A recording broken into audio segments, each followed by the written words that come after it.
અમે ઇન્ચાર્જ બનાવ્યા છે સનીભાઈને, અને અમદાવાદ શહેર પ્રમુખ અમે ચાલુ રાખ્યા છે, અને અમદાવાદ મેજરના પ્રમુખ શરદભાઈ પટેલ છે જે અમને ઇલેક્શનના એમને નેતૃત્વ આપ્યું છે, અને એ આ મહિનાની એન્ડમાં વોર્ડની અંદર બધા પોસ્ટ આપવાના છે. અમને હાર મળી છે અને પબ્લિકે અમને વોટ આપ્યા છે. અમને 85,000 વોટ મળ્યા છે, અને હું પોતે કુબેરનગર સીટથી લડેલો, જ્યાં મને સેકન્ડ નંબર ઉપર આવ્યો છું, અને કોંગ્રેસ ત્રીજા નંબર ઉપર છે. અમને ગુજરાતમાં બીજી પાર્ટીનો વિકલ્પ માનીએ છીએ જનતા, પણ અમારી પાસે સમય નહોતો, એટલા માટે આ નિર્ણય આવ્યો.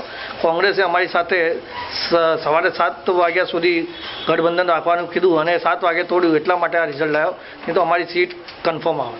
પહેલાં અમે અભિયાન કરીશું અમારા કાર્યકર્તાઓને જોડવાનું, અને બધી જગ્યા 1 મહિના સુધી અમે એ જ કરીશું.